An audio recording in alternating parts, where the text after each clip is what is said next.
On this week's episode of the Talking Bear Football Podcast, recorded October 25th, 2020, we recap the Bears' season-ending loss to Mediapolis, check out other playoff action, and much, much more.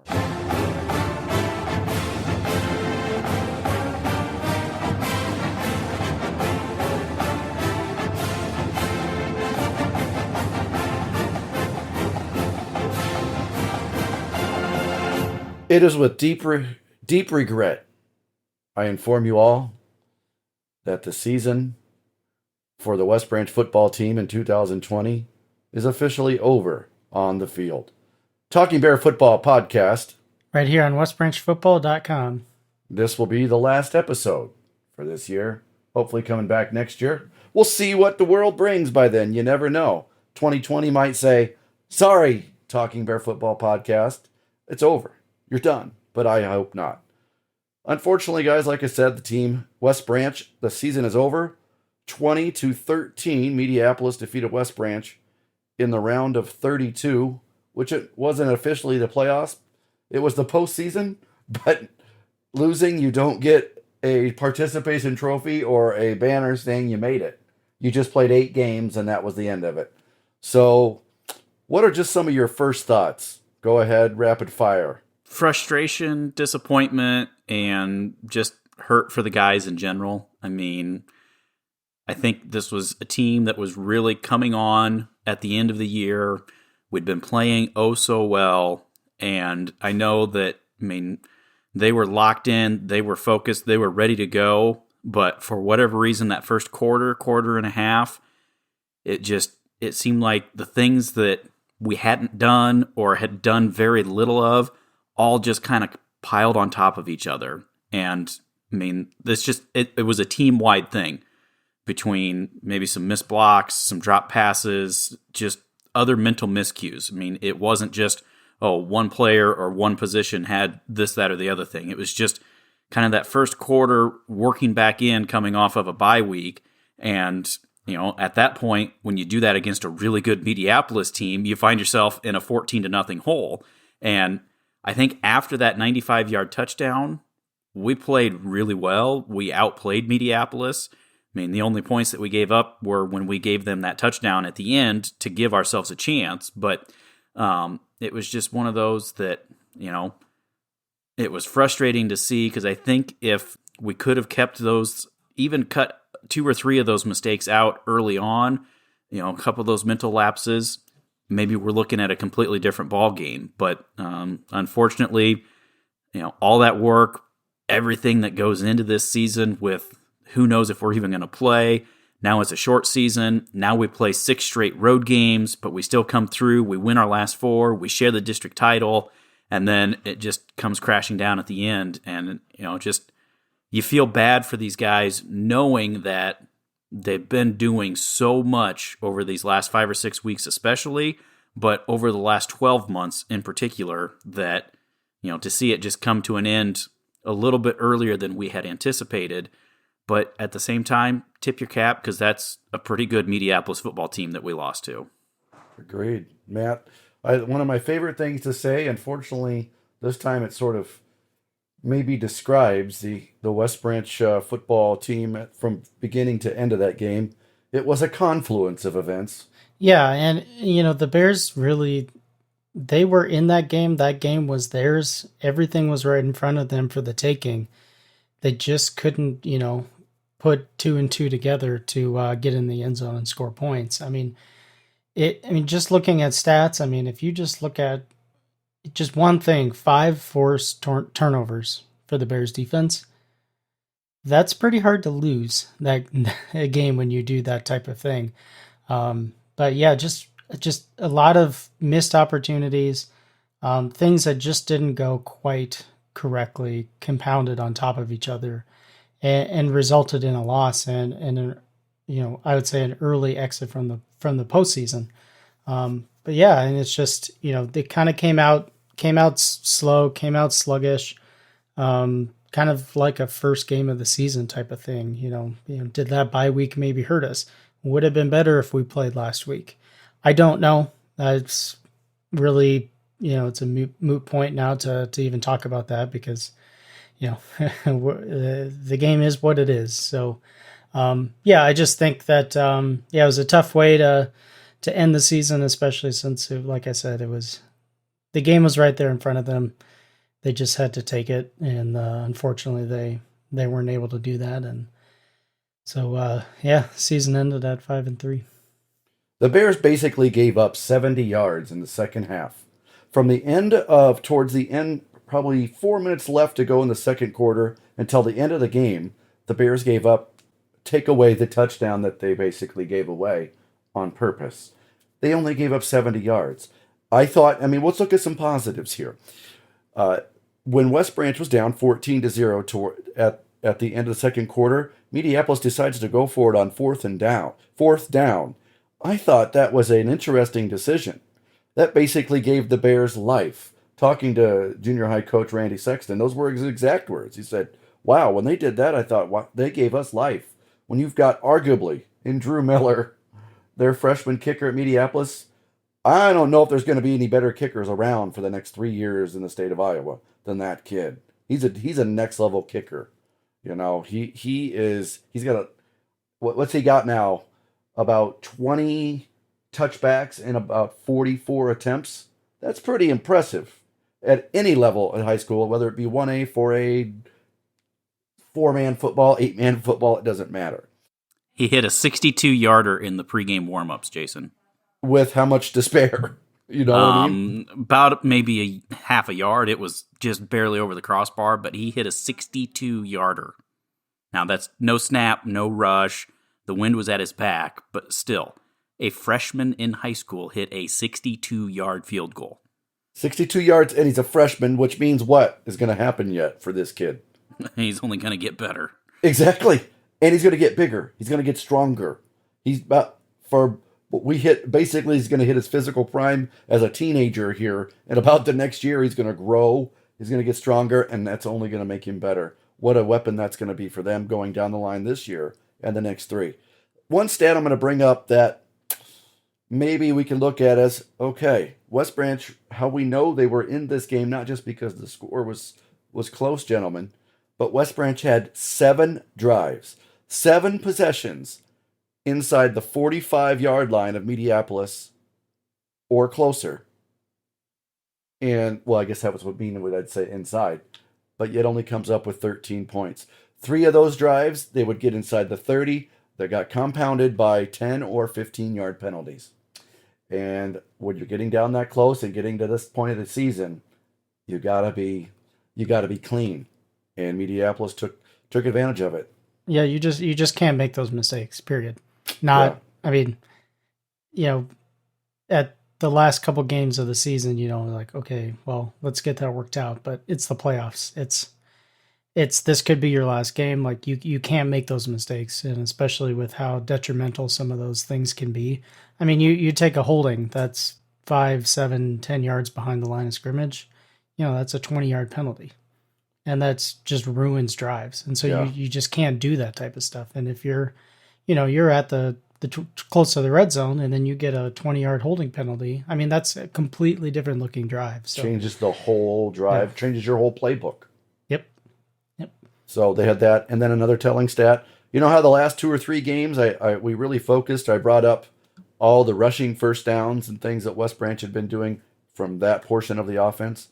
They had 5 rushing first downs last Friday night, 109 rushing yards total, which means you give credit to the guys up front, the 5, 6, 7 guys in the box for Mediapolis. They had a game plan.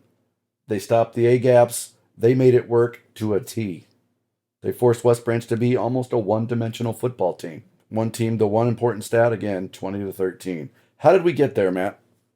Yeah, so for scoring, first quarter, the Bulldogs got on the scoreboard first when Regan Thornburg completes a 24-yard pass to Logan Ty in the southeast corner of the Little Rose Bowl. Are there portalets down there, Jason? There are in the southeast and northeast corners of the Little Rose Bowl. Okay, very good. Thank you. Yes. The PAT was good, so 7-0 Bulldogs, middle of the first quarter. In the second quarter, Mediapolis extended their lead to 14-0 on the 95-yard touchdown run, and that came 2 plays after the Bears pinned them inside their own 5. On first down, just maybe a 1-yard gain, something like that. And then boom, Isley just right down the east sideline, pretty much untouched the whole way, 95 yards. And things weren't looking good at that point. But as you guys talked about right there before the end of the first half, maybe some momentum got back into the Bears' side just with that stop on 4th down. And then in the third quarter, the Bears get on the board with an 8-yard pass from Gavin Hirschman to Cash Woody, who caught it between his legs. Pretty unbelievable catch. There's a good photo of it on westbranchfootball.com from the West Branch Times. But yeah, 14-7 at that point, and the Bears had life, and they were playing a lot better. Fourth quarter, 2:36 remaining in the game. The Bears get inside the 10, and Gavin Hirschman runs it in from 5 yards out for a touchdown, Chuck Long style. PAT just misses, so 14-13. Mediapolis still led at that point.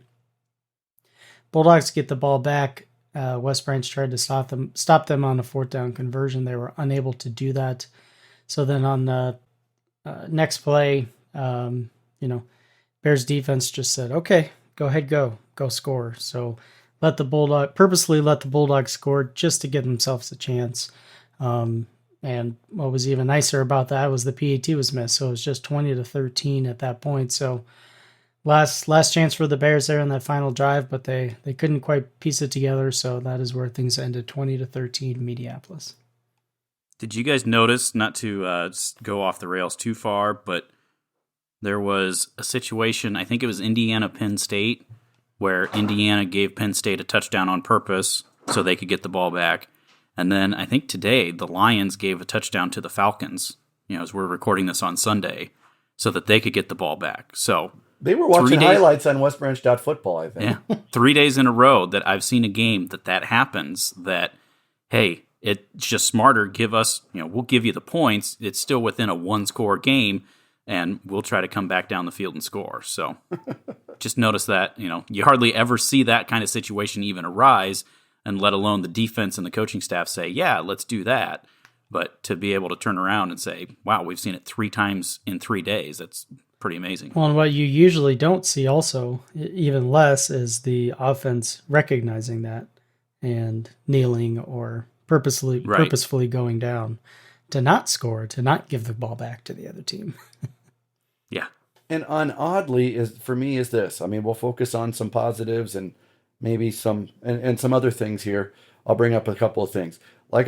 Stephen, you mentioned early on, you said the words, and I'm trying to paraphrase, I might not be exact here, that there wasn't just one thing that happened that decided this football game last Friday. At one point it's 14-13. Things happen. But there were things before that. Third quarter, West Branch is driving, fumble at the 21-yard line. West Branch again had 3 possessions inside the 35 from the 6-minute mark of the third quarter and to the 8-minute mark of the fourth quarter. I remember looking at it as at the end of the 7, just in front of 8 minutes of the fourth quarter, to where they had penalties that negated that really killed drives. One of which Matt alluded to being a 19-yard holding penalty. It's just little things like that add up. They kill your playbook. You can have an open playbook when it's 1st and 10 at the 19. When it's 1st and 24 from the 43, it's a completely different aspect for Coach Hirschman to have, to make decisions. And then I guess for me it was I was so neat. I'm going to focus on some real good things and let you guys kind of close it up at this as well. It was neat not just to be at the Little Rose Bowl again, but it was great to see pretty much the entire West Branch crowd stuck around. Now, they didn't all come on the field because the PA announcer was being mean and told them they couldn't. But pretty much the entire crowd for West Branch stuck around to applaud for these kids when Coach Peterson was done speaking to them on the field. I can recall looking around and seeing people clapping from the southwest corner of the field all the way around to the portalets in the northeast corner of the Little Rose Bowl. And that's just a neat and a testament to these kids. And maybe it's an appreciation for, hey, you finally got to play here again, and we were glad to be here to watch it and support you. Well, and I think it's just also, I mean, I had touched on it, and the fact that given everything that has gone on with this season, being able to see how these kids put that back. And I mean, I said this was almost kind of a metaphor for the season, where that first quarter, we were kind of stumbling out of the blocks. We were struggling a little bit, and then boom, we turned it on, and we played really, really, really well for the second, third, and fourth quarters. We just came up a little bit short. Same thing. You know, we played okay against Tipton. We kind of stumbled weeks 2 and 3, but we turned it on. I mean, I think people recognized that, saw that, you know, there was no quitting these guys. Even when they were 1 and 2 at one point, when they're down 14-0, you know, you're down 28-21 in the second half against Durant. You find a way to dig deep, and you know what? It's a good life lesson, because sometimes, even though you're out there giving it your all, sometimes things don't go your way. And so, okay, now let's figure out, how do we pick ourselves up off the mat? It didn't finish the way we wanted to. Seniors, we thank you so much. And it's hard because, I mean, I was right there with you guys. We didn't make the playoffs my senior year. My season, just like that, done. I mean, it's a hard feeling. Juniors, sophomores, freshmen, 7th, 8th graders, okay, you saw some of the things that happened here. What can you be doing and looking at and working on and focusing on moving forward, so that when we get to this position next year, hopefully we have a regular 9-game schedule and don't have to worry about this, that, and the other thing going on. But okay, when we get to playing a Mediapolis in the playoffs, we're ready to go and we take care of business and we move on. And okay, now we're looking at some of these other things. And so I think, you know, not to get too deeply philosophical about it, but I mean, I think it is just kind of a, you know, metaphor for how this season went, but it's also some good opportunities for both the seniors that are leaving and the younger guys that are coming back to learn and grow and know how can they respond when something like this does happen. Agreed. And what word the rest of their lives, the rest of their young lives, and as they get older, Matt, what's the one word they're going to hear more than anything else? Playoffs? Oh, wait. Yes, that's the word. One word? One word with 2 letters. It's probably going to be the word they hear the most the rest of their lives. And probably up till now might be that word too. I have no idea. No. You're going to hear no a lot. Did you win? No. But, as Stephen alluded to, when you hear no, don't accept it. Don't accept the failure. Don't accept this as failure. Accept this as, hey, from here on out, I can make my own weather. Even when it's cloudy and rainy on the scoreboard of life, I can make my weather. I can try. I'll find a way to get out of that, to make things better for myself and for those around me, hopefully. So, and yes, I think the second word they may hear the most, well, if they're listening to the podcast, Stephen, it's definitely what? Playoffs. Playoffs. Yeah, that's I think the... At WB Bears football. Oh, that's the other one. Sorry. That's at WB Bears. Right here. All right. Well, that was the final 20-13. As we've said before, Mediapolis, the Bulldogs, congratulations. Best wishes to you guys going forward. Before we talk about what that means going forward for Mediapolis and perhaps some other teams that have been on West Branch's schedule, how about we hear from one of our sponsors, Corridor Drywall. If you need to spruce up your home, or if you are building something new, turn to Corridor Drywall to make the project look great. Locally owned and operated by Dan Buell, Corridor Drywall offers quality work at an affordable price. Call them for advice on your next drywall project at 319-354-9255. Corridor Drywall, proud supporters of the West Branch Bears. I alluded to other teams on the West Branch schedule, and there were many teams on the West Branch schedule. Of the 7 opponents they played, 6 of them were still in action last Friday night in the second round of the postseason. Matt, what were some of those scores of interest to West Branch? Sure. So starting with some district opponents, Beckman defeated Durant 19-14. And Denver defeated Cascade 21-19. The Bears' two Class 2A opponents, lots of twos there. Tipton defeated Mid Prairie 18-15. And West Liberty defeated Mount Vernon 26-20 in overtime. So a couple shockers there. Amazing. It's that was talk about low scoring and close scoring. That's almost like the 1918 scores on almost every single one of those. That all the scores, throw the West Branch 20-13, and all your scores are within about a 14-point box for 5 games. That's some pretty well contested football, and as it should be as you get going later on. I think Matt wants to talk a little bit. He put it on our schedule here. We're going to bring up the Class 1A round of 16. Well, the playoffs now have officially begun. If you lose from here on out, you do get a banner for your gym. 8 games remain. Games of interest for West Branch. I guess, well, if you're going to keep track of teams that you've lost to. Mediapolis, of course, still alive. They are going to travel to Waterloo to play Waterloo Columbus, a district champion up there, who is now 7-1 on the season. I think if you look at statistically and you watch a little bit of film on Waterloo, boy, easy for you to say, Waterloo Columbus, it's going to be, boy, it's a game of 2 teams that have an identity and they don't stray away from it. And if they don't, they're successful. When they stray away from what their offenses are trying to do, that's when they struggle a little bit. I think that's going to be a very well played, close football game, similar maybe to the scores that we heard in round 2. Got any thoughts on that one, guys? Best of luck to the Bulldogs. Yeah. I didn't have a chance to watch much of Waterloo Columbus, so I don't know a lot about them, but you're to the point now, like we said. You've got 16 teams left, and so, the cream is starting to rise to the top, and these should all be some really good games.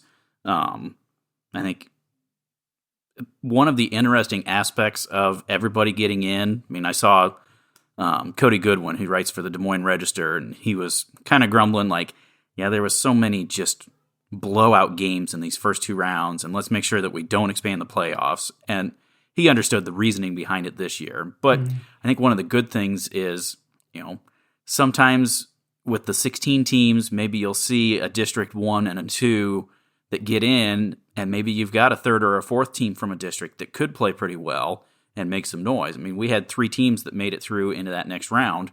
The 2 that lost to teams in our district. And so I think you're seeing the 16 best teams just because they've been able to play some games, and maybe a Mediapolis would have got matched up a little bit differently had that been in the round of 16 that everything came together, whereas they were able to come play us and took care of business. So I think these should all be some really fun matchups to keep an eye on. And I think, Matt, we tried to figure out some things last week on the podcast of who might play where. If you look at the second round pods, when they came out with it, it almost went 1 through 4, 5 through 8, 9 through 12, and 13 through 16. Other than one switch, the only thing different that that didn't go that way, I believe, was the pod number 4 was Southeast Valley, I believe, won that one. They now are in the pod with the 5, 6, 7, 8 teams, and somebody else is in the other pod. Well, you got to look at geography a little bit here too. I saw something to where if you look at these games, I looked at the distance traveling. The 2 longest traveling distances of all the quarterfinal games coming up, which games do you think those are? Probably Pod D in Class 1A. Yeah, exactly. It is. In 1A, Mediapolis to Columbus, Waterloo. Columbus Catholic, I can say it this time. A little over 2 hours, about 2:10. And Sigourney to Dyersville, to Sigourney, I guess either way, it's a little over 2 hours. If you go by the Google Maps, which I did there, they are the only games in Class 1A with over 2 hour travel time expected. Yeah, and I think the Denver to Southeast Valley is a while too. It's a close one as well. or not a close one as well. Yeah, that But- one's 2 hours. so if you look at the east side of the state, they have the longest drives. So, but hey, I'd love to have a 2-hour drive about this time next Friday. It would be great. I mean, we'd still be playing football and West Branch would still be on the field, but that's the way it goes sometimes. But all the best of these teams going forward. I guess for the fun of it, I'll go ahead and I'll give my prediction. I'll say OABCIG comes out of Pod A. I'll say South Central Calhoun, why not? Out of Pod B. Van Meter out of Pod C. And Sigourney Keota out of Pod D. I think you'll see the Cobras of Sigourney play South Central, or excuse me, they'll play Van Meter in the semis. That'd And be a good one. OABCIG versus South Central Calhoun in the other one. And then I think BCIG, whatever, maybe you'll play. I won't. The other one will be a good one. Van Meter or Sigourney. I like Coach Jensen's a great guy down there at Sigourney. So let's see them in the title game. Why not? But man, I would just love to see that. Just for you talk about matchups, you've got Battle Creek Ida Grove that just chucks the ball all over the place. I can't think of the quarterback's name. That's an Iowa recruit. I mean, they Cooper heave the Dijon. ball. Yeah, Dijon. I mean, and he runs it himself too. I mean, Yeah. he's over 1,000 yards rushing too. but So- I mean, they are not afraid to chuck it up. And then you've got just the typical Sigourney team of we're just going to run it down your throat with Siren, and so that would be a Dua, fun and matchup. Mm-hmm. That would be fun. And the kid, and you mentioned Dijon again, he's like a duct tape guy. That guy never leaves the field, ever. He returns punts, he returns kicks, he punts, he kicks, I think he sells popcorn when there's a 4-minute timeout break. He goes up there, washes his hands real quick, sells hot dogs and popcorn. If he gets to Iowa in one piece next year, it'll be an impressive thing because he never leaves the field. So he's kind of the meal ticket. But yeah, it'll be fun to watch down the way as it goes on.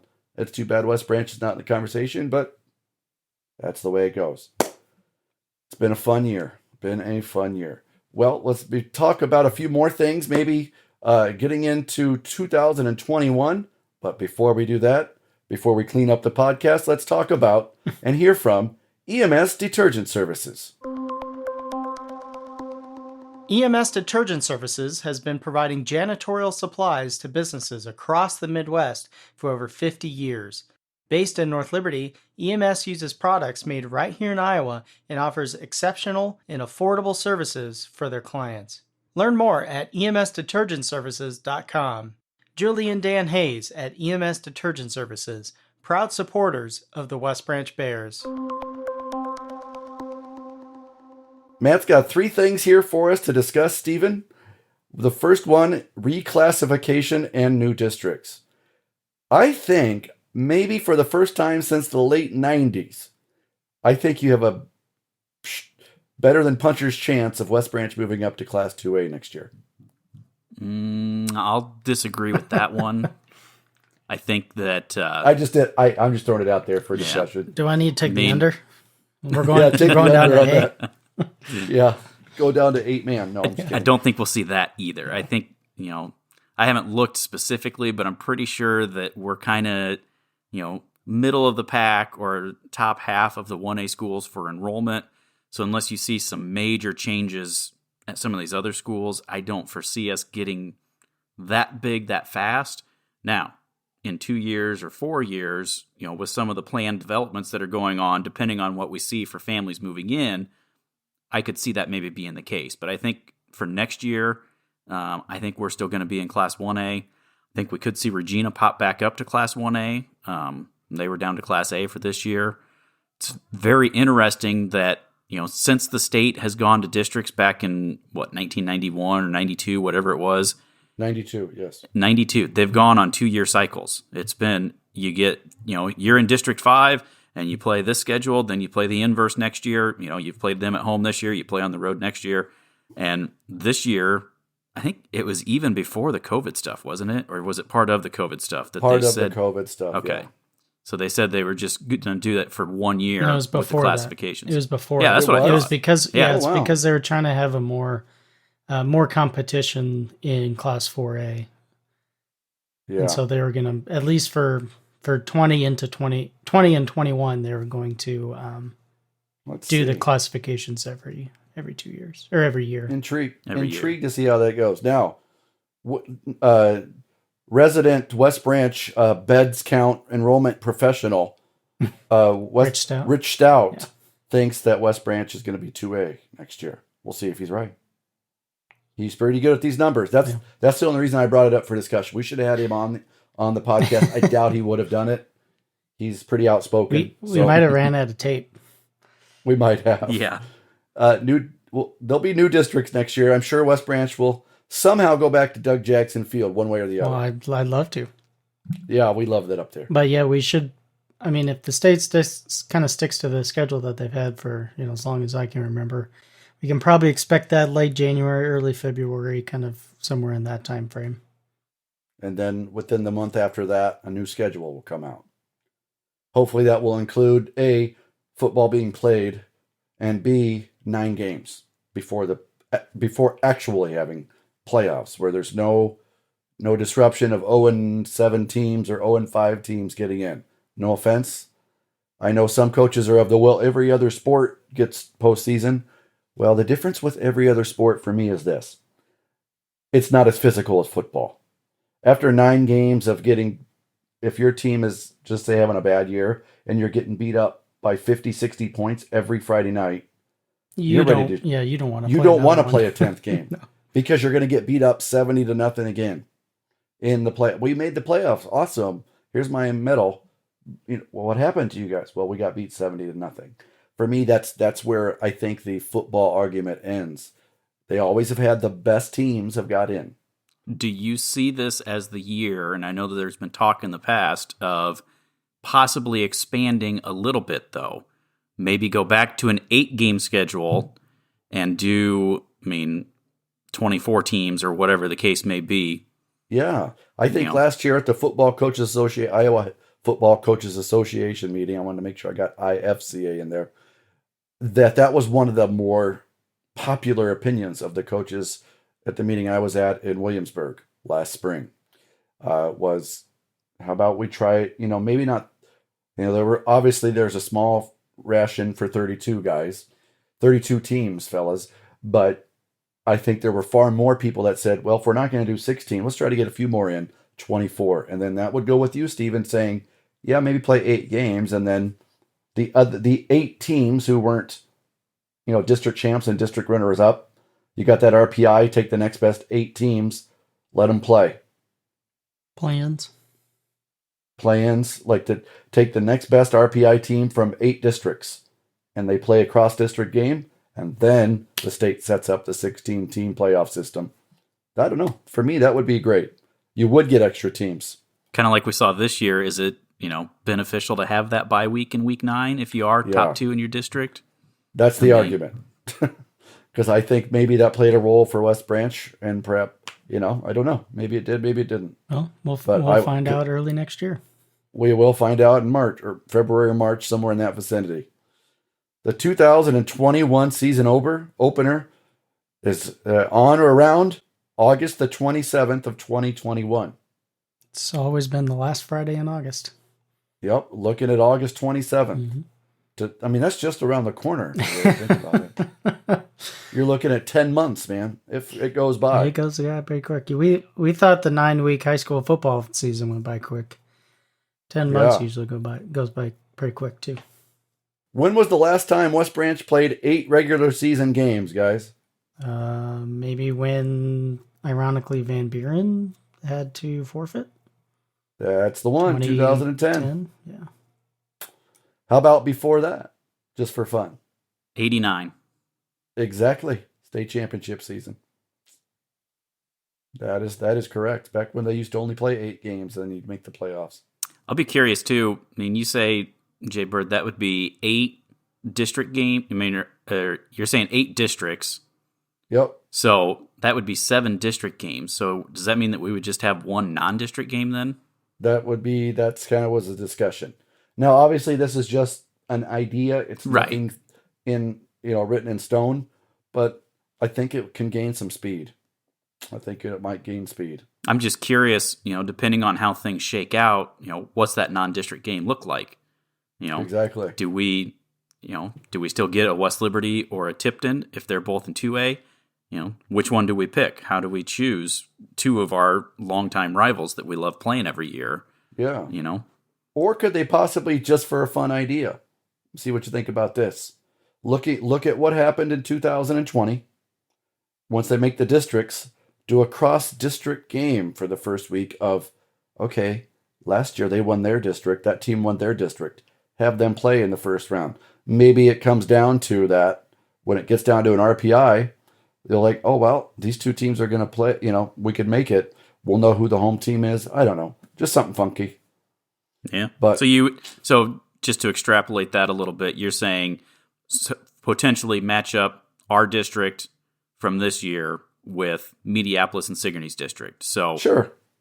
We would play either Sigourney or Mediapolis. Sure. Beckman would play the other one. Cascade would play, I think Cardinal was third in that district. Yeah. Durant would play whoever was fourth. Something like that. Is that what you're saying? Kind of like that'd be kind of fun. Okay. And then you wouldn't have to struggle with, hey, well, we wanted to play them. No, we wanted to play them. Well, we only get one game. They can only play one game. The state doesn't have to figure things out very much that way. I don't know. It'd be an easy one. It'd be an easy way to do it. Not saying that's ever been discussed. Right. I'm just throwing an idea for fun. Hey, we're just here to talk. In most cases, we're talking bear football. Right here on westbranchfootball.com. Yes. But we like to throw some other ideas out there because it includes West Branch football. It does. And obviously, we the disclaimer is we're talking about things. That doesn't mean the state of Iowa is, the athletic association. They don't give a rip about what we say. They aren't listening to it, and they don't care. What's the Talking Bear Football podcast? Yeah, who are we? On westbranch.football. Right. On westbranch.football. Well, I can tell you what we aren't. We aren't even going to be around with the podcast or the webcast or anything else on the website, if not for our wonderful sponsors. And Matt, who are those people that make all these wonderful things possible for all these kids, all the memories that, I guess we're hoping to make for that kids can have, forever. Yeah, we really want to thank all of our sponsors for the 2020 season. Like Jason said, we literally could not do it without their generosity and support. So yeah, big thank you to Barnhart's Custom Services, Cornerstone Real Estate Consultants, Corridor Drywall, EMS Detergent Services, Fidelity Bank and Trust, member FDIC, Full Wider Insurance Agency, Hodge Construction, the Hoover Presidential Foundation, Liberty Communications, Main Street Suites, Urban Acres Real Estate, specifically Marcy Williard with them, Touched by Power, and West Branch Times. And I mentioned Hoover Presidential Foundation, and you talked about Bearcast. Just wanted to mention it here, but in case people weren't listening to the Bearcast last night, or on Friday night, but Friday night's Bearcast was Jerry Fleagle's last as Sideline Jerry. He's hanging the microphone up after this season, and just kind of spend more time with his family. He's got grandkids coming up and wants to spend the Friday nights and stuff with them. So we can't argue with that, and we're going to miss Jerry and really appreciate all of his dedication for the last, I think it's 5 or 6 years, something like that he's been Sideline Jerry, and just invaluable member of the Bearcast team. Really great. And going to miss him quite a bit. And I know he'll be back here and there, maybe for some fill-in and that kind of stuff. But just big thank you to Jerry Fleagle. Yeah, I just want to add to that. I mean, it's one of those, when I was working at the radio station, we never had a sideline guy. I actually did sideline like 1 or 2 times before I started doing play-by-play. And, I mean, it's just one of those that it adds another element. I mean, the fact that he's down there, he can give us a different vantage point. Hey, that ball was coming right at me, and yeah, there was clearly a push-off there that the referee missed, or something like that. Or, hey, that was an amazing catch that you guys couldn't see because it was over here in the corner. But then also, being able to talk to Coach Hirschman at halftime and get some thoughts on, I'm thinking Friday night against Meepo. He comes in and says, hey, you know what? There's some things that we shot ourselves in the foot. There's some things that we can do well. So, we're telling these guys, just get after it here in this second half. And, those are some of those insights that when you're stuck up in the booth, it's hard to get. And Jerry's just so professional about it, just does a great job, but he has a lot of fun with it. I know that the hardest thing for him was giving up the foods of the district, because it was, such a chore for him to have to go to the concession stand and get food and eat it so that he could talk about it on air. But no, it was a rough job. It's great to have him.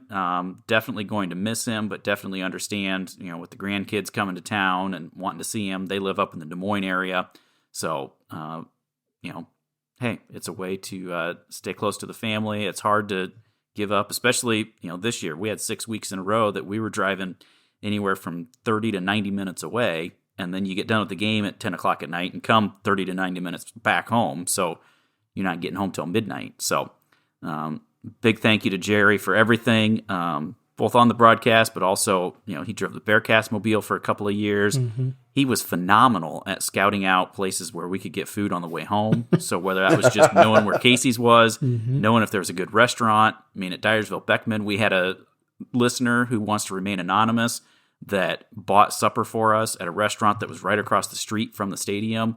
So, he had some good connections. So we greatly appreciate everything that he was able to do and bring for the Bearcast. And I think it helps contributes a little bit to these kids because, he's doing our post-game interviews, getting a Kelby Burger out there and, talking about him being a holder and doing some of these things, or, getting an Andy Henson a couple of times this year. And the first time, didn't really get a whole lot out of Andy, and you saw him grow a little bit from that first interview to the second one. And so, and then of course, hearing from Coach Peterson and getting his thoughts on the game. And sometimes, like Friday night, it's an emotional thing.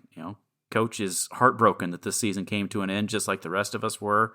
But Jerry's still right there asking him some questions and hearing from Coach, and Coach is giving us his thoughts on, what he saw and what needed to happen and what could be happening in the future. So, yeah, as in the old, I'll take it this way, and then we'll close things up with Jerry Fleagle.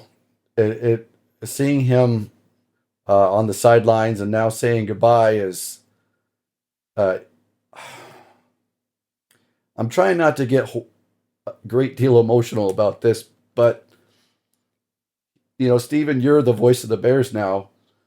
Jerry was the voice of the Bears when I was 9-10 years old. Yeah. He was the original voice of the Bears. He was the original voice of the Bears, talking over the film in the press box when Marv Cook was playing. And I can still hear calls when Ryan Burton was playing and running the football in 85 and 86. And we did a video. I don't even know where this video is now, talking about a little bit of the history of West Branch football.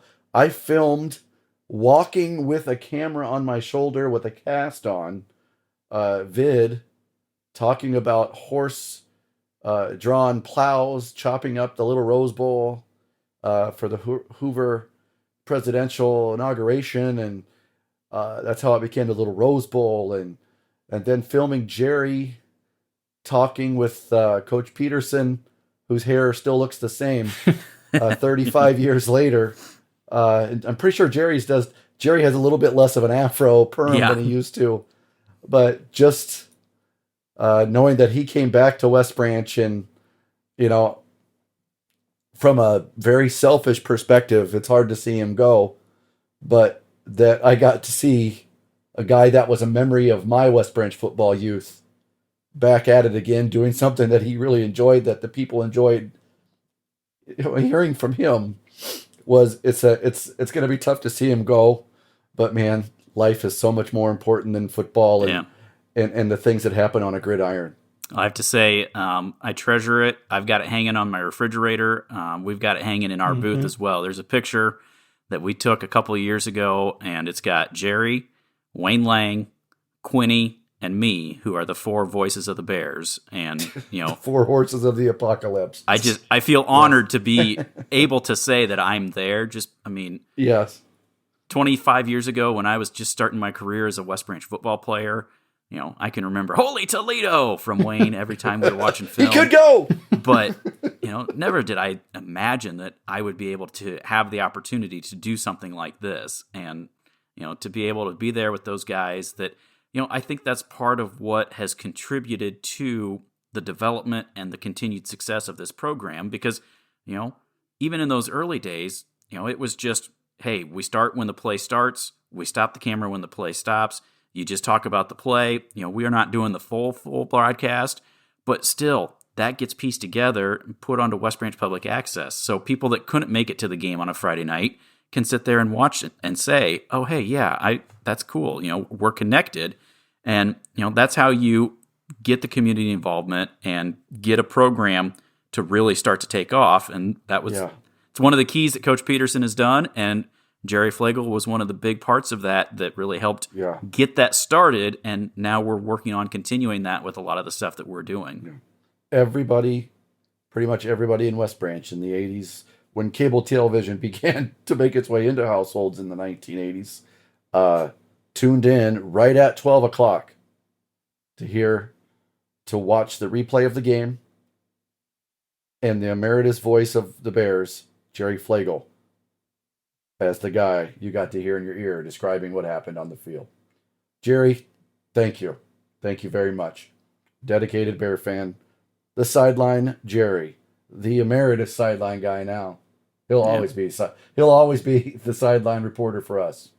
So just to know, we've had a few people reach out to us that have said, I would really love to do that. So that's something we're going to keep. It's going to be hard to replace Sideline Jerry, but we've got some things in the works that we're going to try to put together so that hopefully next year at the Bearcast we don't miss a beat.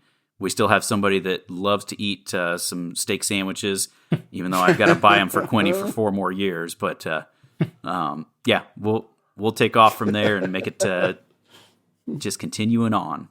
And if you want to hear more of these stories, these inside stories that you're not getting at all, sitting in the stands in 48 minutes of a football game, if you're not listening to the podcast, why not? If you're not following West Branch on this thing called the internet, West Branch football, why not? Well, if you're hearing this, you're like, well, how can I do it? And where can I do it? Guess what? Even though the season is over, there are things that are still going to happen. There are postseason accolades that are going to happen. There may or may not be an awards banquet that we're going to discuss on the website, and which will obviously be connected to all the social media outlets that Steven's going to tell you about right now. Well, you can log on to twitter.com. And I think I mentioned it earlier, but you can search for and follow at WB Bears Football. Go on to Instagram, and that is also at WB Bears Football. Facebook, you can just search West Branch Football, and a lot of different videos, posts, great information is posted up on all 3 of those. We've got our YouTube channel, the highlights. I haven't brought myself to watch them from this week. I need to get on and do that. Just because it's always hard knowing the result. We won't spoil the lead for you then. But it's going to be, go look at those because Matt puts a lot of work into that. He does. It's amazing. I mean, we've said it before. We've had college coaches that have talked to our coaches at camps in the summer, and they say, holy cow, how do you guys get all that stuff on the website? That's better than anything we could even dream about. And so, Matt, thank you. I know that sometimes you get overlooked a little bit, but that's a labor of love for you, and it's just amazing being able to see those things and get everything out here and available for the fans and the players and the coaches and everybody else. So on the YouTube channel, it's there. And like we've said before with the podcast, we'll probably have something come late January, early February when we hear about the classifications and the districts and talk about what that means. Whenever we hear what the schedules are, sometime spring-ish, and then as we get closer to the season, we'll start talking about the 2021 version of the Bears, and it's all here at the podcast. You can subscribe to it, like it, follow it, whatever it is that you need to do with Apple Podcasts, Spotify, any other podcast player of your choice. Just search Talking Bear Football, and you can get all the great information from there. All right, Bear fans. Before we go, I think we'd be remiss and we wouldn't be doing a service to West Branch football if we didn't say thank you to one person and then a few others. We've said thank you to Matt and Jerry. I want to say thank you to Stephen and Mike Quinlan for being in your ears. For those of you that can't make it to be it physically or because of just limitations. Didn't want to get out this year because of possible COVID complications, or don't live in the state of Iowa or nearby to where you can drive to games, or the country for that matter, that you can just get to a game on Friday. I want to say thanks to Steven for his voice, for Mike Quinlan for the color, for all the video that you're seeing at home. We want to say thank you to Dan Hayes for getting back into the fold. I want to say thank you to Matt Chinander, I believe, for filming on the road. Is that correct, Matt? Yep. We want to say thank you to the scoreboard personnel. Mike Westcott, he's new to town. If you haven't met him, say hi to him. I've heard about and him. Steve, and Steve Kabla they were there this year for 2 varsity games and all the JV games. And Ron Ewald, my right-hand man up there in the press box as well, for getting everything set up with officials and lineups and anything else that's going on. And certainly one more, I want to single out this guy, is we had 2 home games official, 1 on the road, and then we've already talked about, we've chronicled what happened with the Maquoketa Valley game. But man, Jake Stenberg above and beyond this year. Oh, yeah. Great job. And we wouldn't trade you for anybody. Sorry, Gary Barty, you might make $400,000, but we're not trading you. No chance in heck. We want Jake Stenberg. Hopefully sticks around for a while. But then also, guys, I think we should say thank you, and from a West Branch football perspective, to the 12 kids that no longer get to wear that jersey on a Friday night as a member of the football team. But you're all once a Bear, you're always a Bear. I'll read through them here. 12 seniors on this team that, again, just great kids. I've got to know them over the years, and just really appreciate them letting us in for Tuesday practices and some of the other things with the team. But Kelby Berger, Gavin Hirschman, Simon Palmer, Dominic Culver, Caleb Sexton, Cale Federlin, Morgan Hartz, Matt Westcott, Trey Schutte, Jeff Bowie, Dylan Butler, the Bulldog, and Jack Buell. The Bulldog. Yeah. So go listen to his interview. Yeah. Yep. Well, that was a great Player one. profile. Simon Palmer. Don't think it wasn't intentional. It just was a product of where the schedule went. Yeah. It was timing. You were next. And don't you worry. If and when there is a banquet, we're going to get an interview done. Well, we've got the interviews for the highlight film. Yeah. We do. And we're going to get you. Don't you worry. You didn't skate by. Yeah. Like Tyler Bailey. It's going to happen. It's going to happen soon. Speaking of highlight film, I'm sure Matt will be doing some things behind helping out with that, and Steven as well. But Matt will get that all rolled out hopefully before Christmas this year. So Matt's got some new ideas that we won't talk about quite yet because we're still trying to shore up the final plan of how we're going to deliver that product to you. But I can guarantee you there's not going to be anything but our love in our heart, our love for West Branch football going into it to try to make it the best memory that we can for those seniors and anybody else who was a part of it this year. Guys, that's it. That's as far as on the field. 2020 has officially come to an end for the West Branch football Bears. It was a fun season. There were some really big highlights, some interesting side stories, and a lot of good football played. Amen. Yeah. Sad to see it end. Yeah, I hear sticks in the background in my head, but we can't play it. Don't let it end. It's in the back of my head. But don't let it end this way. Unfortunately, it did. But, well, congrats on a winning season, which seems like it always happens at West Branch. Coach Peterson is amazingly, unfortunately, his 400th game coaching as a West Branch football head coach was on Friday night against Mediapolis. Think about that. He has been the head coach for 400 games at West Branch. Not consecutive, because John Hirschman took over for one game. He's 1-0. He may have the best winning percentage in West Branch football history. Yeah. But 400 games. Think about how many kids, including these 12 seniors, that Coach Peterson has been their head coach. Generations, 3 generations of football players. That's crazy. So we come back to you next year. We'll, as Steven said, probably come back in February to talk about what the state decides for the 2021 season as it pertains to districts. And hopefully we'll get some fun matchups, as I know we will. And hopefully we don't have to travel to the Los Hills next year. This year, I liked our schedule for road trips this year. Put us back on that one, guys. Maybe not 6 in a row, though, Right. huh? Yeah. All right. Get Well, 6 for in a Steve- row at home since we went there last year for all of them. I'm all for it. I'm all for that. Let's make that happen. I'm sure it'll go over really well there in Boone. Mhm. But for Stephen Grace, thank you. Matt, I thank you. And I'm Jason Miller. We thank you for listening to the Talking Bear Football Podcast. Right here on westbranch.football. Until next year, Take care, everyone.